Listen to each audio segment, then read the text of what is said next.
David, with the subject of law and what's good law, maybe what's bad law. Yes, so we're looking at Israel here, and the society's is very deeply split over the subject of law.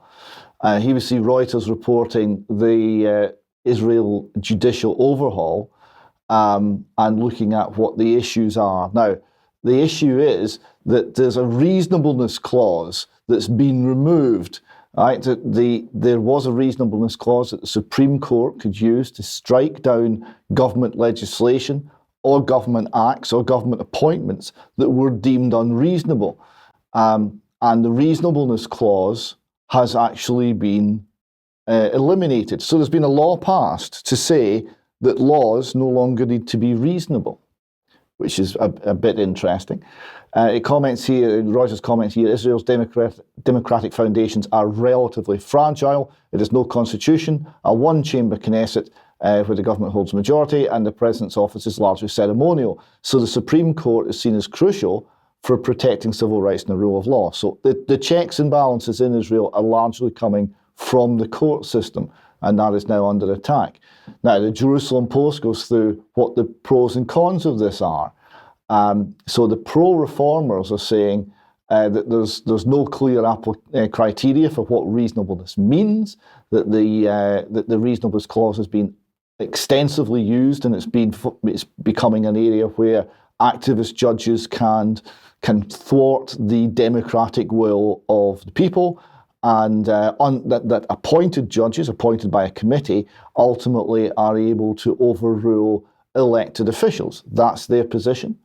The contrary view is that the reasonableness standard is rarely used, and it's required to prevent rights abuses by the government.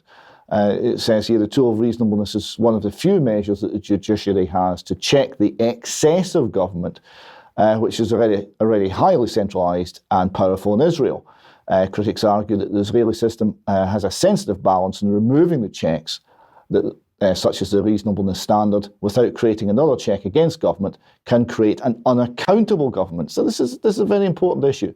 The Jewish People Policy Institute is considering this law removing the case of reasonableness an unreasonable law, stripping the Supreme Court of its ability to apply reasonableness standards. Is itself an unreasonable position. But it does list some of the things that this was used for, and some of it does seem a bit iffy. You know, that it was used, for example, beg your pardon. It was used to limit or to insist on mitzvah ritual baths being installed in a particular local authority. It was used to take out government officials which had been appointed by the government, and they weren't allowed to be appointed. So there did seem to be a certain amount of violation of democracy going on. So there are views on both sides of this. Interestingly enough, the Council on Foreign Relations has decided to get involved in this debate. Because it's a debate over the role of the judiciary in democratic government. And this piece by the CFR does look at various countries, including Britain. But they conclude, the debate in Israel is a discussion about matters that every democracy must decide, always seeking that delicate balance between majority rule and minority rights. No system is right, none is perfect. So no side in these debates has virtue in its grasp. And they then quote Thomas Jefferson, who stated in the first inaugural address in 1801, all will bear in mind that this sacred principle that though the will of the majority is in all cases to prevail, that will to be rightful must be reasonable, and that the minority possess their equal rights, which equal law must protect, and to violate them would be oppression.